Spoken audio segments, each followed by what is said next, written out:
Good morning students. आज हम पढ़ेंगे सरल सूक्ष्मदर्शी।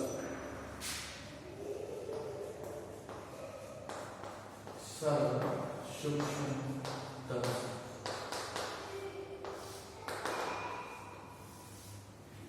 सबसे पहले हम देखेंगे कि सूक्ष्मदर्शी होता क्या है। वह यंत्र या उपकरण जिसकी सहायता से किसी वस्तु का बड़ा, कई गुना बड़ा प्रतिबिंब प्राप्त किया जा सकता है, क्या कहलाता है? सूक्ष्मदर्शी कहलाता है। और सरल सूक्ष्मदर्शी क्या होता है? सरल सूक्ष्मदर्शी वह सूक्ष्मदर्शी होता है जिसमें कम फोकस दूरी का, कम फोकस दूरी वाला एक अभिसारी या उत्तल लेंस लगा, एक अभिसारी या उत्तल लेंस लगा हो, क्या कहलाता है? सरल सूक्ष्मदर्शी कहलाता है। इसकी एक बार फिर से परिभाषा देख लो। वह सूक्ष्मदर्शी जिसमें कम फोकस दूरी का केवल एक अभिसारी या उत्तल लेंस लगा हो, क्या कहलाता है? सरल सूक्ष्मदर्शी कहलाता है। अब हम देखेंगे कि ये जो सरल सूक्ष्मदर्शी है ये कैसे कार्य करता है, अर्थात सरल सूक्ष्मदर्शी की जो क्रिया विधि है क्या इसकी वो देखेंगे, इसकी आवरण क्षमता क्या आती है और इससे हमें प्रतिबिंब कैसे बड़ा प्राप्त होता है, कैसे प्रतिबिंब बड़ा दिखाई देता है।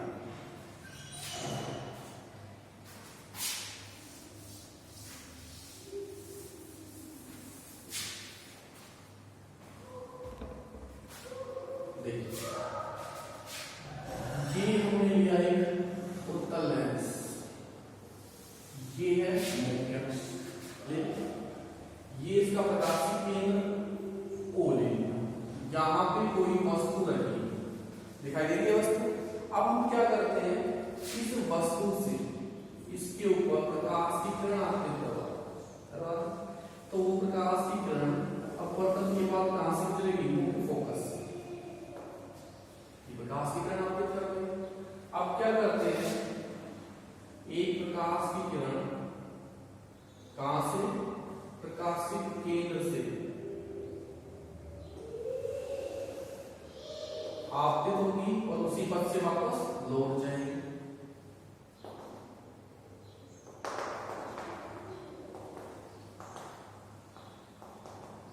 और इसका जो प्रतिबिंब बनेगा वो ये होगा, ये है AB और ये हमें प्राप्त होता है A डैश B डैश।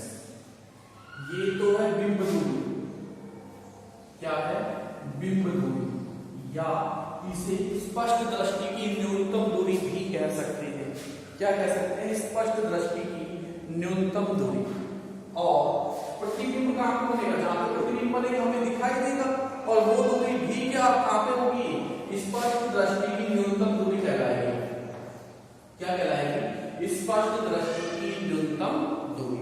अब हम क्या करते हैं, यहाँ पे अल्फा और बीटा कोण बनाते हैं। जो यहाँ पे प्रतिबिंब है दिखाई दे रहा है आपको, A डैश B डैश, ये इस प्रकाशित केंद्र के ऊपर ये कितना कोण बनाता है? मान लेते हैं बीटा कोण बना रहा है। कितना कोण बना रहा है? बीटा कोण बना रहा है। इसे नाम दे देते हैं हम डायग्राम नंबर 1, पहला परिपथ चित्र, सॉरी किरण चित्र। दूसरा किरण आ रही वस्तु के लिए बनाते हैं, तो ये प्रकाशित केंद्र, ये वस्तु रखी है हमारे पास A B, O बिंदु प्रकाशित केंद्र, और ये वस्तु कितना कोण बना रही है? इसके ऊपर अल्फा कोण बना रही है। कितना कोण बना रही है? अल्फा कोण बना रही है। और इसकी वस्तु की ऊंचाई हम क्या मान लेते हैं? H मान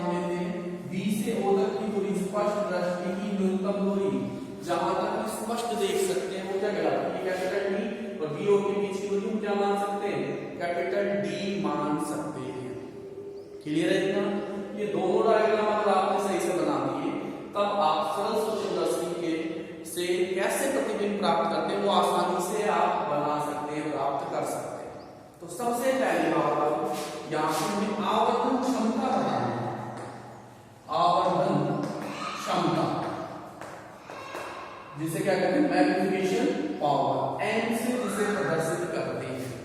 ठीक है, क्या होती है आपको क्षमता, प्रतिबिंब की ऊंचाई बढ़ना में बिंब की ऊंचाई, वो तो ऊंचाई के रूप में हो गया, यहाँ पे हम कोण के रूप में लिखते हैं। प्रतिबिंब द्वारा बनाया गया है,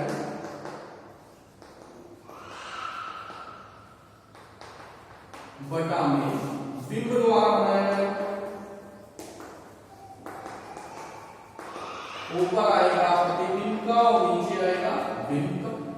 ठीक है, अब देखिए आप प्रतिबिंब कितना कोण बना रहा है, प्रकाशीय केंद्र के ऊपर बीटा, एम बराबर किसके आ जाएगा, बीटा अपॉन बिंब कितना कोण बना रहा है, अल्फा।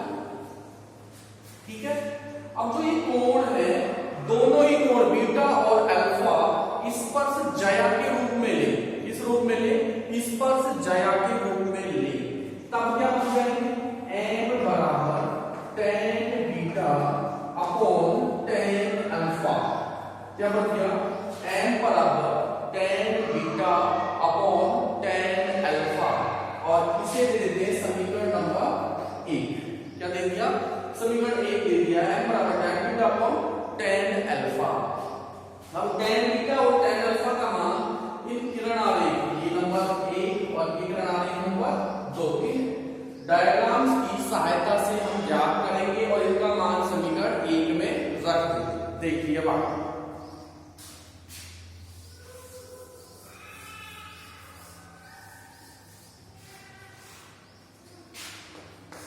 किरण आरेख, किरण आरेख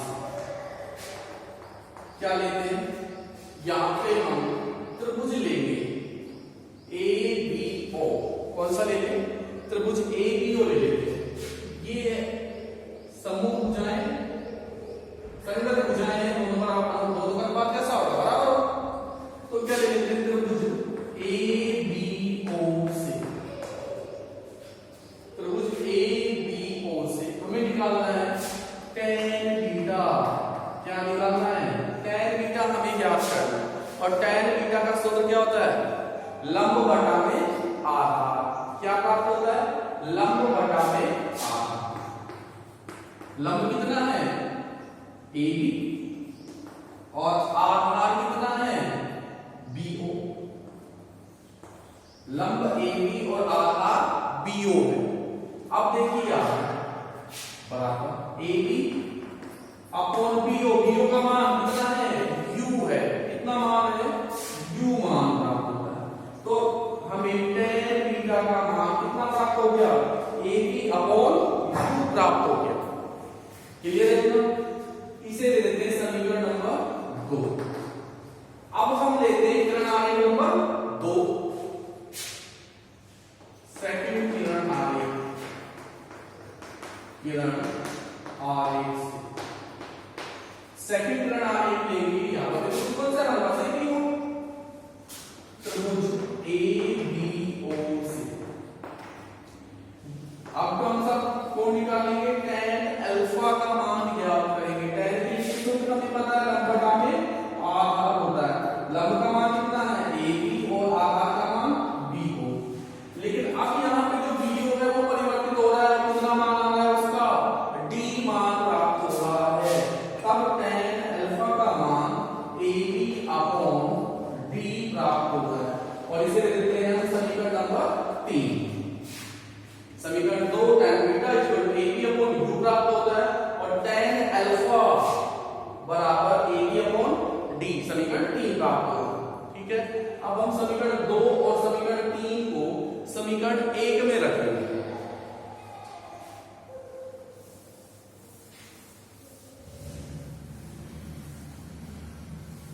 तब क्या प्राप्त होगा, समीकरण 2 और समीकरण 3 का मान समीकरण 1 में रखने पर जो आवर्धन क्षमता हमें प्राप्त होगी m, वो कितनी होगी, m बराबर क्या प्राप्त होता, tan बीटा, और tan बीटा का मान कितना था, ए बी अपॉन यू था। अब tan अल्फा समीकरण 3 से ए बी अपॉन डी प्राप्त होता है। जब इसको पलटेंगे तो डी कहां पहुंच जाएगा, ऊपर। क्या मान आएगा हमारे पास, A B upon U into D upon A B से ए बी कैंसिल आउट हो जाएगा और क्या बचेगा, एन बराबर कैपिटल डी अपॉन यू प्राप्त हो जाएगा। अब यहाँ पे एक बात होगा, डी और यू दोनों के हमें चिन्ह देखते, कैसे चिन्ह आएंगे, इनके साइन कैसे आएंगे, प्लस आएंगे या माइनस आएंगे। देखिए लेंस के बाईं ओर है यू, तो यू का चिन्ह कैसा आएगा, माइनस। डी देखो, डी प्रकाशित केंद्र के बाईं ओर है, इसका चिन्ह भी कैसा आएगा, माइनस आएगा। माइनस माइनस क्या हो जाएंगे, प्लस, और हमें यू एन का मान डी अपॉन यू कैसा प्राप्त होगा, पॉजिटिव प्राप्त होगा। ये आ गई हमारे पास मैग्निफिकेशन पावर अर्थात आवर्धन क्षमता। यहां तक क्लियर है। अब हम यहां से दो विशेष कंडीशन देखेंगे और देखेंगे कि इसकी क्या वैल्यू आती है, क्या मान प्राप्त होता है। पहली तो क्या है विशेष, यदि अंतिम प्रतिबिंब स्पष्ट दृष्टि की न्यूनतम दूरी पर बने। क्या कह रहा है, यदि अंतिम प्रतिबिंब स्पष्ट दृष्टि की न्यूनतम दूरी पर बने तब आवर्धन क्षमता का मान कितना प्राप्त होगा। यहां तक आगे समझ में, आगे देखिए डायग्राम क्लियर है।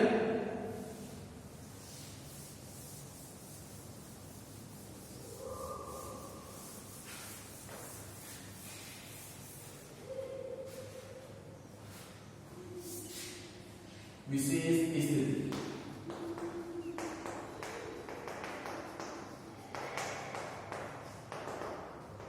नंबर 1, पहली विशेष स्थिति क्या है, जब अंतिम प्रतिबिंब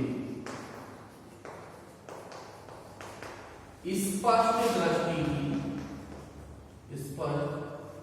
दृष्टि की न्यूनतम दूरी पर बने।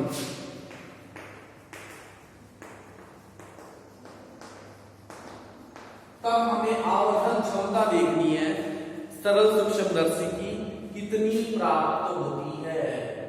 तो यहाँ पे अंतिम प्रतिबिंब जो V है वो कहां पे बन रहा है, D पर बन रहा है।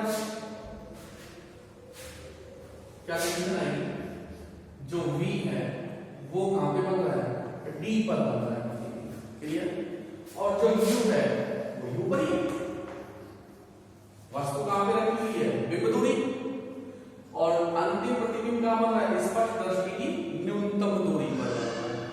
तो देखो V का मान, ये हमारे पास लेंस था, स्पष्ट दृष्टि की न्यूनतम दूरी और बिंब दूरी दोनों ही किधर प्राप्त हो रही थी, प्रकाशित केंद्र के बाईं ओर प्राप्त हो रही थी।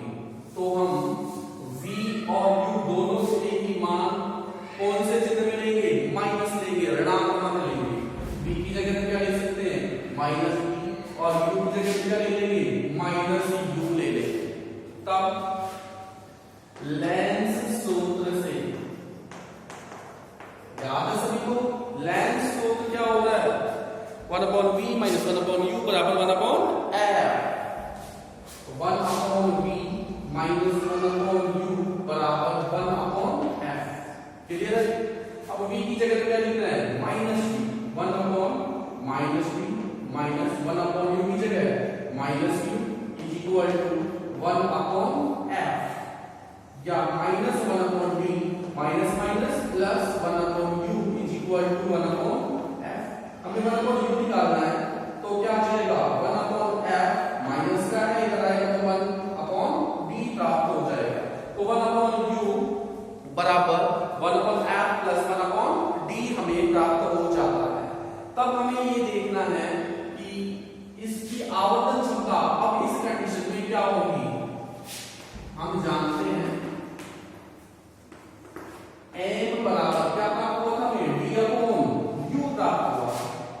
तो ये 1/u का मान यहां पे रखते हैं, m बराबर d इंटू 1/u का मान कितना आ रहा है, 1/d प्लस 1/f, या m बराबर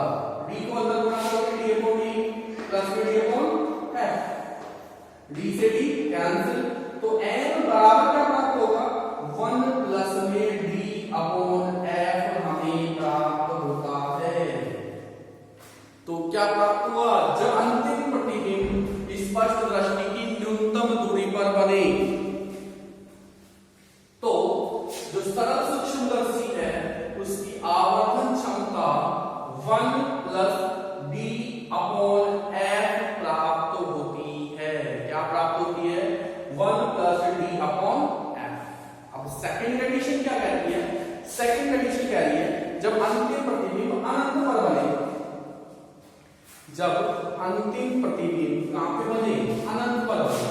देखिए सेकंड कंडीशन क्या है,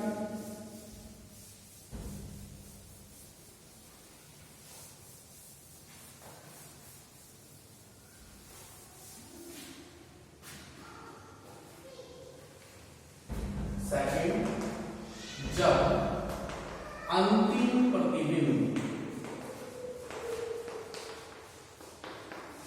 कहां पे बने, अनंत पर बने, अनंत पर बने, तब हमें देखना है सरल सूक्ष्मदर्शी की आवर्तन क्षमता कितनी प्राप्त होगी। जब वस्तु का अंतिम प्रतिबिंब v का मान कितना हो, अनंत पर बन रहा है, तो जो वस्तु है वो कहां से गुजरेगी, उसका जो प्रतिबिंब है वो कहां से गुजरेगा, u बराबर कहां पे रखी होगी वस्तु, फोकस पर, मुख्य फोकस पर, या फिर फोकस दूरी के बराबर हो जाएगा। u बराबर किसके हो जाएगा, f के हो जाता है।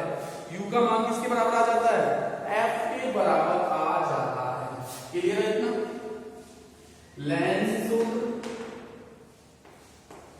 या तो लेंस सूत्र निकाल के बता दें, लेंस सूत्र से क्या होता है, 1/v माइनस 1/u बराबर 1/f।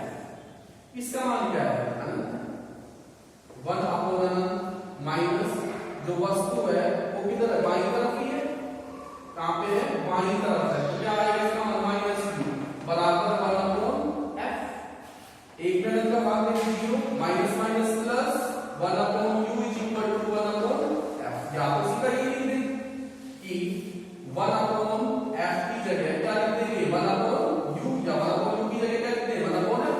जैसे कि लिख दें u की जगह क्या लिख दें, f का, जब प्रतिबिंब कहां पे बने, अनंत पर बने, तब इसकी जो आवर्तन क्षमता है वो किसके बराबर आएगी। हम जानते हैं आवर्तन क्षमता, हम जानते हैं आवर्तन क्षमता n बराबर d/u हम निकाल चुके हैं पहले। तो जहां पे u के वहां पे क्या लिखते सीधे, या तो f लिख दें, या 1/u की जगह क्या लिख दें, 1/f लिख दें। तब क्या बन जाएगा, n बराबर d × 1/f, या n बराबर d/f। ये प्राप्त होती है हमें आवर्तन क्षमता। कब प्राप्त होती है, जब अंतिम प्रतिबिंब कहां पर बन रहा हो, अनंत पर बन रहा हो। तब सरल सूक्ष्मदर्शी की जो आवर्तन क्षमता है वो n किसके बराबर होगा, d/f के बराबर प्राप्त होता है। ये है सरल सूक्ष्मदर्शी। अब हम यहां से कुछ क्वेश्चंस कर सकते हैं, लेकिन सारे क्वेश्चंस हम एक साथ कर लेंगे। तो सबसे पहले इसके बाद हम इसको को लेके चलते हैं। तो ये सरल सूक्ष्मदर्शी है, इसका उपयोग कहां पे होता है, सरल सूक्ष्मदर्शियों का जो उपयोग है वो हम कहां पर करते हैं। सबसे पहली बात, नंबर 1, जो सरल सूक्ष्मदर्शी है उसका उपयोग एक हमारी प्रयोगशाला में होता है, लैब में होता है, प्रयोगशाला। प्रयोगशाला में कहां पे करते हो, हमने वर्नियर कैलिपर्स या फिर स्क्रू गेज या गोलाई मापी, ये पढ़े क्लास 11 में। तो ये जो पैमाने हैं, वर्नियर पैमाना या वृत्ताकार पैमाना है, गोलाई मापी के ऊपर जो पैमाने हैं वो कैसे होते हैं, काफी नजदीक नजदीक लाइन होती है, और उनको ज्ञात करने में हमें क्या होती है, काफी दिक्कत होती है। इसीलिए इसके जो पैमाने, वर्नियर पैमाने या गोलाई मापी के पैमाने या फिर वृत्ताकार पैमाने हैं, उन पर हम जो रीडिंग लेते हैं, पाठ्यांक लेते हैं, उसको ज्ञात करने के लिए कौन से उपकरण को काम में लेते हैं, सरल सूक्ष्मदर्शी का उपयोग करते हैं। देखो ऐसी होती है नॉर्मली सरल सूक्ष्मदर्शी, यहाँ पे एक लेंस लगा रहता है कम फोकस दूरी का, ये इसका हैंडल है, इस प्रकार का होता है। इसकी सहायता से हम पास स्थित लाइनों को काफी आसानी से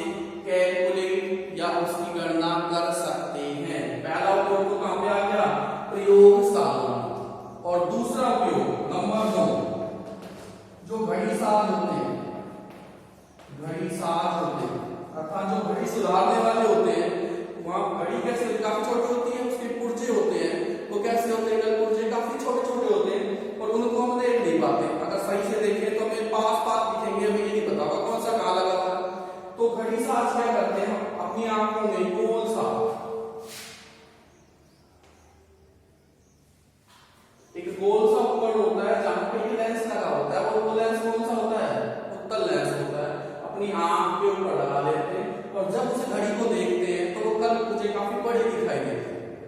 तो एक उपयोग कहाँ पे हो गया इसका, प्रयोगशाला में। और दूसरा उपयोग जो घड़ी साज होते हैं, घड़ी सुधारने वाले होते हैं, वो घड़ी सुधारने वाले भी किसका उपयोग करते हैं, सरल सूक्ष्मदर्शी का उपयोग करते हैं। क्लियर है।